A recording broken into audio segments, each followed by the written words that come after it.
Salve, amigos! A partir de agora você ouve mais uma edição do podcast A Voz do Marchador.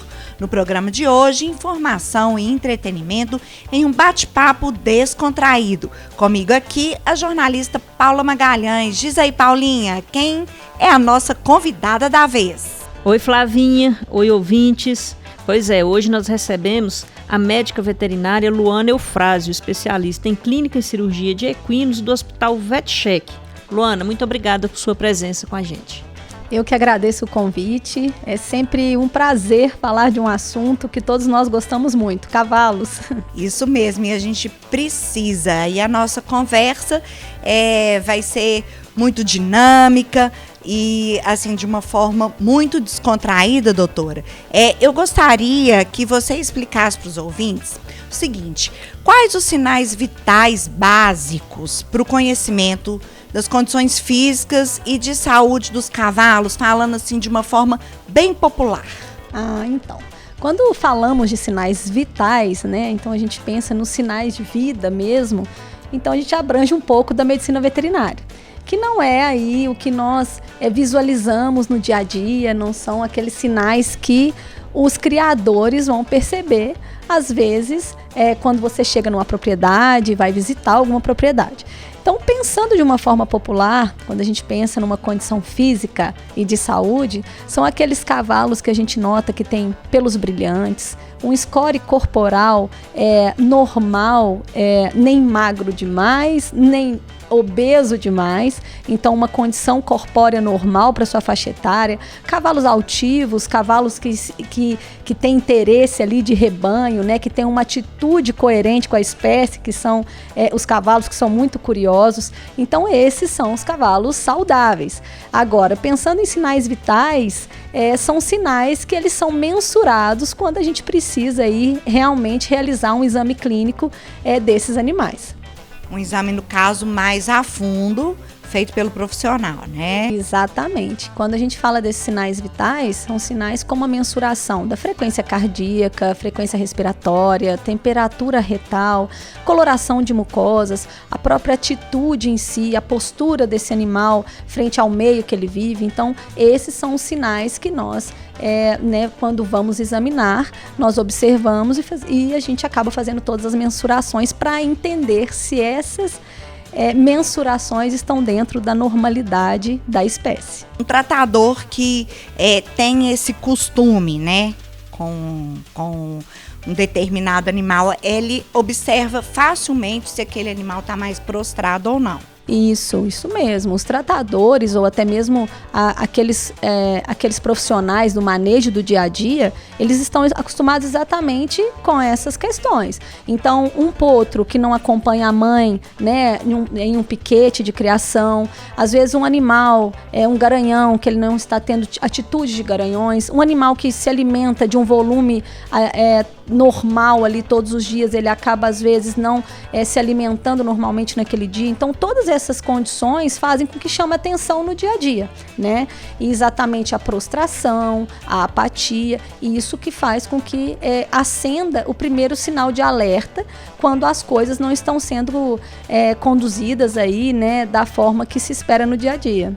Luana, um assunto que é muito recorrente nas propriedades e que também causa bastante danos no animal, né, às vezes irreversíveis, é a cólica. Quais são os sintomas iniciais? Boa pergunta. A cólica é um desconforto abdominal, né? Então, acaba falando sobre cólica qualquer desconforto abdominal percebido. Mas ela pode ter vários motivos, várias causas e várias apresentações. Desde apresentações mais leves, com sintomas às vezes mais difíceis de serem percebidos, assim como sintomas que são muito marcantes e que são muito fáceis de serem percebidos no dia a dia. Então, tem cavalos que, primeiramente, eles só vão mudar a sua atitude, como, por exemplo, ficando apático, como diminuindo, às vezes, a ingestão de alimentos. Alguns cavalos podem deitar e ficar quietos. Outros já vão apresentar uma sintomatologia dolorosa mais visível, como, por exemplo, o sintoma de cavar, né? Então, o cavalo fica cavando. Alguns cavalos deitam e rolam. Outros olham para o abdômen, para a barriga mesmo. Então, eles têm aquela atitude de ficar olhando para o abdômen, que é o foco da dor. Então, esses são os sintomas mais comumente visualizados. E quais as medidas preventivas, assim? O que a gente pode fazer para o animal não ter cólica? Quais são as instruções que você indica para os tratadores nesse caso clínico? Cavalo é rotina, disciplina e manejo. Então, quando a gente pensa na criação de cavalos e pensando em evitar esses problemas, primeiro que a gente tem aí uma alimentação adequada, né, para estes animais. Então, uma alimentação de qualidade. Além disso, os horários dessa alimentação, um coxo limpo, uma água que ela seja ofertada em abundância, numa temperatura adequada, água limpa. Cavalo é muito exigente, né, com essa higiene de coxo, exigente aí com a qualidade da água, e isso é muito importante também. O que evita esses animais serem mais próximos da sua naturalidade. Então, cavalos, quanto mais soltos eles ficam, melhor. Né? Então, ele tendo uma rotina de banhos de sol, de soltura, para ele poder aí se movimentar e às vezes cavalos não ficarem tão fechados em baia o tempo todo. A oferta de alimentos, ela ser fracionada ao longo do dia. Então, ao invés de ofertar grandes volumes em pequenos momentos do dia ali, ofertar mais vezes durante o dia os alimentos aí, né, volumosos que a gente chama, assim como também os concentrados. Então, trazer essa rotina, trazer esse manejo adequado para dentro da propriedade de uma forma regular, para evitar aí esses transtornos que às vezes mesmo fazendo tudo adequado ainda pode acontecer. Então, doutora, os cavalos que vão para eventos, eles estão mais susceptíveis à cólica, né? Quando a gente pensa, né, em mudança de rotina, a gente já pensa que ele pode estar mais suscetível, sim.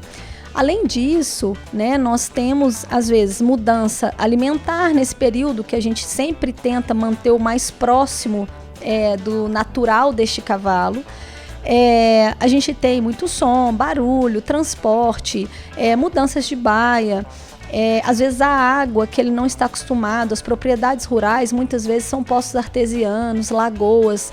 Quando a gente tem eventos em algumas cidades, já é uma água mais clorada, e isso às vezes pode trazer um estranhamento mesmo do animal. Então ele ingere um volume menor de água, assim como a temperatura desta água. Muitos cavalos estão acostumados a tomar água ao ar livre, então essa água toma sol, né, ao longo do dia, então ela fica com uma temperatura diferente. Chega nas exposições, nos eventos, esses cavalos ficam embaiados, é uma água às vezes mais fria, em um coxo diferente, com cheiro diferente. Então isso faz com que sejam mais suscetíveis a alguns problemas, e a cólica é um deles, né? Então às vezes os horários mudam, horários de treinamento, horários de provas até mesmo que são muito curtas, né? Então é tudo muito corrido, isso faz com que possa acontecer esses problemas, sim. Aproveitando o gancho, você esteve à frente da clínica veterinária aqui na 40ª Exposição Nacional.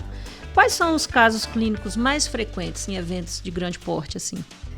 A cólica é um caso clínico frequente, né? Por todas essas razões que nós falamos. Pensando num evento de um porte da Nacional, nós estamos falando de uma das maiores exposições equestres do Brasil.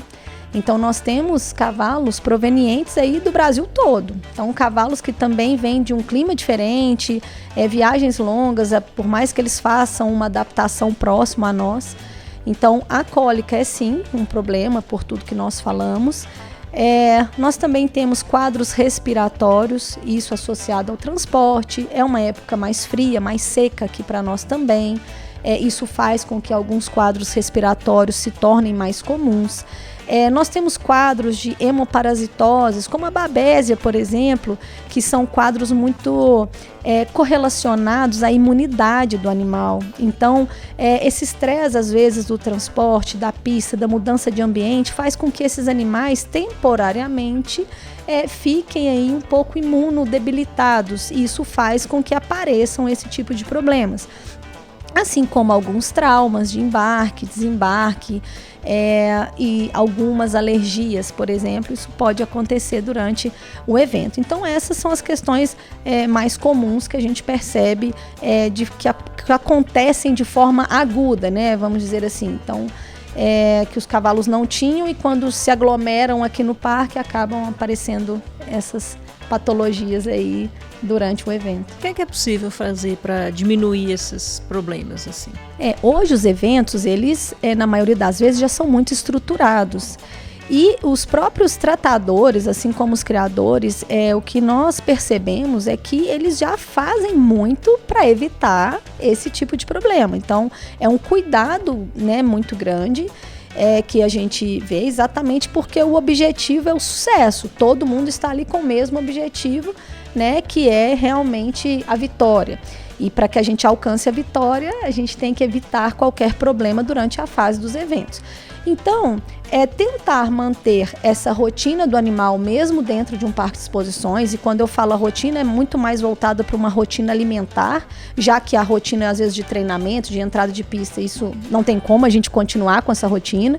Então a rotina alimentar, cuidar bem da baia, sair com esses animais da baia, deixar esse animal, né, passear mesmo um pouco com eles ao cabresto e tentar trazer em alguns momentos uma soltura quando possível. Então isso tudo faz com que evite alguns problemas, né? Então cuidado com a cama de baia, cuidado para esses animais não se machucarem. Então são cuidados básicos que normalmente eles já fazem aí de uma forma muito bacana de se ver. Então, nesse cenário das grandes competições, os animais, eles, obviamente, né, foram preparados para enfrentar o olhar atento aí dos jurados, atender em grande performance, enfim. Para os cavalos atletas, assim, a gente tem visto muito nos eventos o uso da crioterapia, né? Quando que ela é recomendada? Ótima pergunta. Então, a crioterapia, ela pode ser utilizada em vários momentos. O que a gente observa no dia a dia, né, e que hoje é bem instituído nas propriedades, é uma crioterapia preventiva de lesões mesmo. Então, a gente faz uma crioterapia baixa, vamos dizer assim, porque a maior parte das lesões dos cavalos atletas marchadores são lesões aí de partes baixas dos membros. Então, se faz uma crioterapia pós-treinamento para evitar lesões. Então ela é feita às vezes no dia a dia mesmo, né? Então os cavalos são bem adaptados, assim como seus treinadores já estão acostumados à realização da crioterapia no dia a dia. Existe a outra crioterapia, né, que também é de uma forma preventiva, mas quando ela está associada a alguma patologia e a gente faz de forma preventiva para evitar outras patologias, como por exemplo, em alguns casos de cólica, alguns casos de pneumonia, a gente faz a crioterapia exatamente para evitar a patologia que é a laminite. Então, evitar esses efeitos, né, aí sistêmicos que a gente tem, inflamatórios. Então a gente mantém esse animal no gelo por um tempo muito maior, por um tempo muito mais prolongado, para evitar aí de uma forma, né, mais cautelosa o aparecimento dos sintomas da laminite. Então, no dia a dia dos cavalos atletas, é uma crioterapia, às vezes de 20, 25 minutos após um treinamento. Quando a gente fala de uma crioterapia, mesmo que preventiva, uma crioterapia preventiva à laminite, nós estamos falando às vezes de 24 horas, 48 horas, 72 horas direto aí em crioterapias, enquanto a gente julgar necessário para que não apareça né, e que nós tenhamos a infelicidade de um quadro aí de laminite. A laminite tem cura? Ela tem, assim, é difícil falar em cura, né? Quando a gente fala em cura, é a remissão total de todos os causadores e as sequelas de uma laminite, né? Então, a laminite, ela tem causas, efeitos ali complicados. Ela tem graus, né, de sequelas, então tem animais que têm sequelas da laminite, tem animais que não têm sequelas. Algumas sequelas a gente consegue, sim, reverter ao longo do tratamento e trazer de novo qualidade de vida e atividade atlética para esses animais. Então, muitos animais retornam às pistas normalmente. Então, estes a gente considera os animais curados. Assim como tem animais que eles vão retornar à qualidade de vida, mas nunca mais vão poder aí ter uma condição atlética favorável. E existem, infelizmente, aqueles outros animais que até a qualidade de vida ela fica aí prejudicada em quadros de laminite. Então, tudo depende dessa apresentação, da sua causa efetiva e das suas sequelas presentes. Falando todos esses cuidados, né, que proporcionam bem-estar aos animais, tem um ponto que eu gostaria que você falasse um pouco, que é o impacto do material utilizado nas baias, né, tanto nos eventos quanto nos próprios criatórios, como que isso influencia na saúde e no bem-estar dos animais. Bom, é muito variável, né, o material que é utilizado nas baias, né, tanto nos eventos quanto nas propriedades. Então isso varia de região para região, da oferta desses materiais, né, porque é um volume às vezes grande, que fica também oneroso. Então cada região trabalha com o material mais adequado para aquela situação. Mas de uma forma geral, o que a gente tem que pensar? A cama da baia, que é a forma que a gente chama esse material, ela tem que ser de um material que vai promover conforto, caso esse animal deite. É um material que quando o animal urine ou caia a água, que ele absorva, né, essa urina, absorva essa água para que mantenha a baia seca, que ela não tenha um cheiro muito forte. Então a gente percebe, por exemplo, como algumas madeiras, que ela tem um cheiro muito forte, isso às vezes acaba prejudicando a saúde dos animais também. Alguns materiais, né, que são utilizados, caso o cavalo faça a ingestão deles, a gente pode ter problema, como por exemplo a casca do café. Então, dependendo do que é utilizado nessas plantações aí de cafés, caso ocorra a ingestão da casca e também pela própria casca em si, da cafeína em si, dependendo da ingestão, a gente pode ter problemas de saúde envolvendo. Outra questão é a gramatura. Então, camas, por exemplo, com uma serragem muito fina, que pode ficar sempre aquele aerógeno no ar, então sempre aquele pó dentro da baia. Isso faz com que desencadeie problemas respiratórios, inflamatórios, comumente encontrados nessas camas muito finas. Então, o que a gente orienta também é para quando às vezes vai limpar essa baia ou revirar essa baia, às vezes tirar os animais da baia, exatamente para que o tratador que vai limpar essa baia, ele possa, né, revirar essa baia, que vai ter uma poeira ali no ar, mas que o cavalo não fique presente nesse momento onde a gente tem muito aerógeno no ar. Então a cama, ela é muito importante, né, como uma forma aí de qualidade de vida, de bem-estar, como vocês mesmos disseram. E ela tem que ter esse cuidado exatamente com o material a ser utilizado, a gramatura a ser utilizada e até mesmo o volume, que tem que ser um volume de cama onde esse animal tenha conforto, caso ele precise deitar também, por exemplo, e descansar na baia. Luana, ainda nessa questão, qual o material mais recomendado? Um material que nós utilizamos muito aqui no nosso caso em Minas Gerais é a maravalha de pinos, né, que é uma madeira mais macia, sem cheiro. Então é um material muito bem recomendado e que garante todas essas questões que nós conversamos. É claro que a maravalha de pinos, ela é um material que às vezes ela sai, né, um pouco mais caro a sua aquisição. Então isso às vezes a gente não consegue tê-la disponível, primeiro em volume, e às vezes também realmente a parte financeira acaba sobrecarregada. Um material que é muito utilizado é a própria maravalha de eucalipto também. O que se tem que ter cuidado nas maravalhas é onde que é feita essa coleta, até porque alguns locais, como são restos de madeireira ou restos, né, dessas indústrias, então acabam podendo ter, por exemplo, como pregos e outros metais juntamente com esses restos da maravalha. Então isso também pode ser, né, um problema, pensando que ela pode vir junto com esses materiais e acabar tendo um trauma muito mais grave quando ela está presente nas baias. Mas hoje, comumente, exatamente a maravalha de pinos. Agora, nós temos cama de areia em algumas regiões, camas de casca de arroz, cascas de outras plantações, restos de feno, aqueles fenos que não são adequados ou não estão apropriados, né, para o fornecimento para os animais. Então, muitas fazendas que são também produtoras de feno, elas utilizam aqueles fenos que estão numa qualidade inferior, também fazem de cama. Então, a gente tem uma gama aí de materiais que podem ser utilizados e que também são ótimos e vão trazer esse bem-estar que a gente tanto busca aí no dia a dia. E que material não utilizar de forma alguma? Eu acho que é uma questão de bom senso. Eu não vou saber te dizer assim um material que a gente não pode utilizar, né? O que nós sempre temos que pensar é exatamente no conforto. É exatamente também o objetivo que a gente busca. A gente busca uma cama confortável, seca e que não trazem esses efeitos colaterais.